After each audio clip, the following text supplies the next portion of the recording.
Assalamualaikum warahmatullahi wabarakatuh. Perkenalkan, nama saya Widino Tonegoro, mahasiswa dari program studi D3 Perikanan Tangkap, jurusan Peternakan Politeknik Negeri Lampung. Pada kesempatan kali ini, saya akan melaksanakan praktikum mata kuliah Meteorologi dan Oceanografi Perikanan, yaitu membahas tentang arus air laut dan upwelling downwelling. Pada video kali ini saya akan membahas apa itu arus air laut, apa itu upwelling dan downwelling, lalu apa pengaruh terjadinya upwelling downwelling dan dampak upwelling downwelling, serta hal-hal apa saja yang mempengaruhi terjadinya arus air laut dan perbedaannya di seluruh dunia. Oke, tanpa berlama-lama kita akan langsung saja ke materi yang pertama. Di slide pertama adalah arus air laut. Arus air laut adalah sebuah pergerakan massa air secara vertikal dan horizontal sehingga menuju keseimbangannya atau gerakan air yang sangat luas yang terjadi di seluruh lautan dunia. Arus juga merupakan gerakan mengalir suatu massa air yang dikarenakan tiupan angin atau perbedaan densitas atau pergerakan gelombang panjang. Jadi arus air laut adalah pergerakan massa air secara vertikal maupun horizontal yang terjadi di seluruh laut dan di seluruh perairan yang ada di seluruh dunia. Arus juga dipengaruhi oleh pergerakan angin. Pergerakan angin mempengaruhi laju arah arus dan juga kecepatan arus. Arus juga dapat dipengaruhi oleh kedalaman dari suatu perairan. Ada 3 faktor umum yang mempengaruhi arus air laut. Yang pertama adalah bentuk topografi dasar lautan dan pulau-pulau yang ada di sekitarnya. Beberapa sistem lautan utama di dunia dibatasi oleh massa daratan dari 3 sisi dan pulau oleh arus ekuatorial counter di sisi yang keempat. Batas-batas ini menghasilkan sistem aliran yang hampir tertutup dan cenderung membuat aliran mengarah dalam suatu bentuk bulatan. Nah, berikut ini adalah contoh gambar dari pengaruh pulau-pulau terhadap arus air laut. Dalam lingkaran merah terlihat sebuah perairan di mana arus-arus di dalam perairan itu terlihat bergerak berputar karena terdapat pulau-pulau di sekeliling arus-arus tersebut. Jadi arus-arus tersebut bergerak berbelok dan menghindari pulau. Yang mempengaruhi gerakan arus yang kedua adalah gaya Coriolis dan arus Ekman. Gaya Coriolis mempengaruhi aliran massa air, di mana gaya ini akan membelokkan arah mereka dari arah yang lurus. Gaya Coriolis juga yang menyebabkan timbulnya perubahan-perubahan arah arus yang kompleks susunannya yang terjadi dengan semakin dalamnya kedalaman suatu perairan. Jadi Coriolis ini adalah bisa dibilang sebuah gaya gravitasi bumi. Jadi dia mempengaruhi arus semakin dalam suatu perairan itu, dia bisa menyebabkan arus menjadi berbelok. Yang tadinya itu dari permukaan arus akan bergerak lurus, dia semakin dalam biasa semakin berbelok atau sebaliknya. Berikut ini adalah contoh gambar dari pengaruh gaya Coriolis terhadap arus air laut. Di sini di gambar terlihat di situ bahwa yang tadinya dari bawah itu air laut lurus, dia bisa jadi berbelok.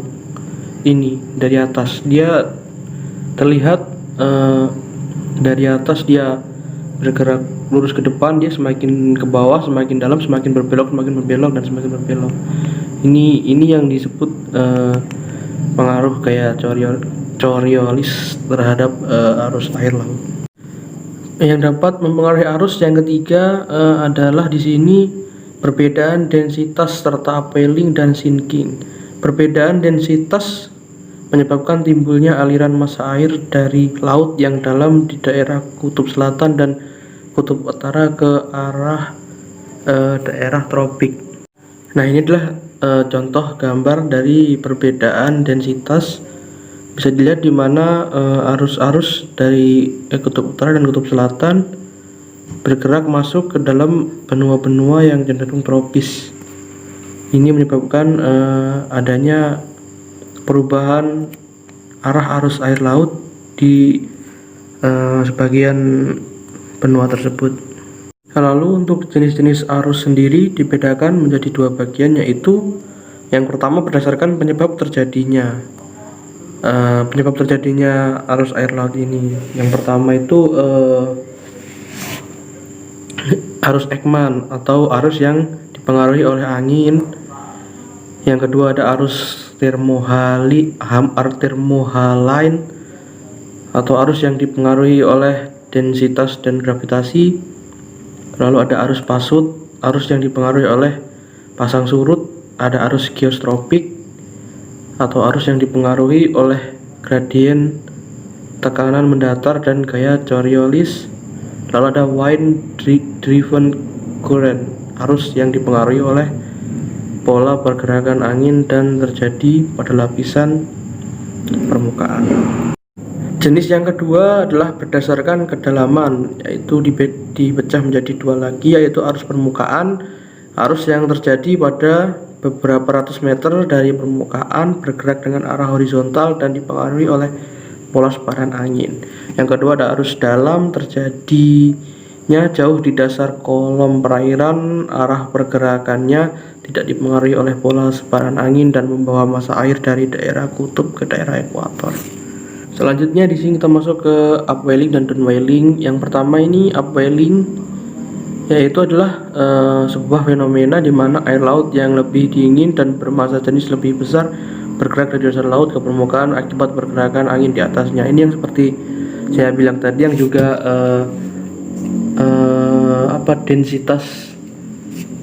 densitas arus mempengaruhi arus tadi ya, yang apabila terjadinya percampuran antara suhu dingin dan suhu hangat, maka terjadi pengadukan massa air di situ. Ini di sini di gambar bisa dapat dilihat.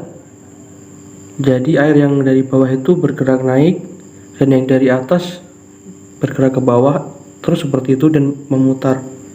Jadi terjadi pengadukan massa air di satu tempat. Lalu downwelling yaitu kebalikan arus dari upwelling, yaitu arus laut hangat di permukaan tenggelam ke dasar laut. Ini dapat dilihat juga di gambar di mana arus hangat di atas bergerak turun ke bawah. Di sini juga terjadi pencampuran dan pengadukan.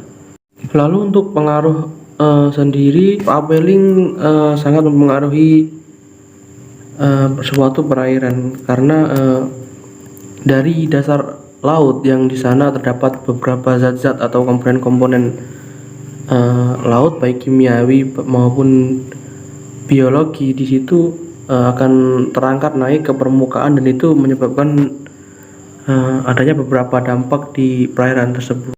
Nah, dampak dan pengaruh yang pertama adalah pengaruh positif, yaitu menyuburkan perairan. Meningkatnya fitoplankton membuat suhu perairan stabil.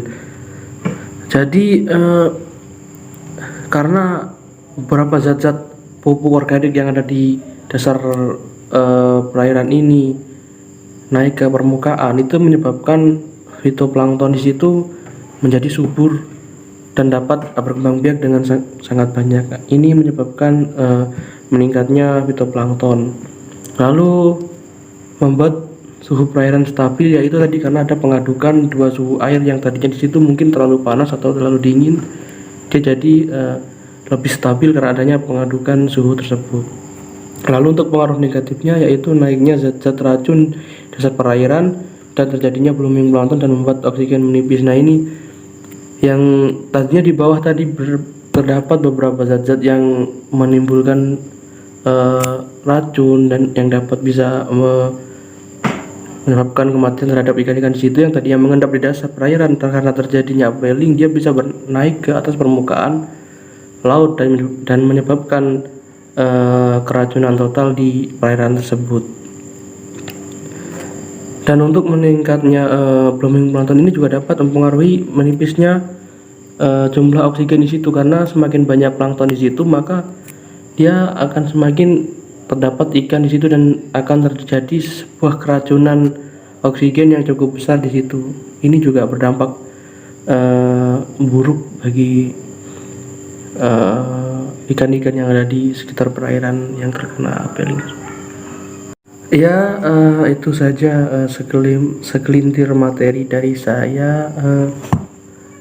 Mungkin kurang jelas atau materi saya yang kurang lengkap, saya mohon maaf karena itu sudah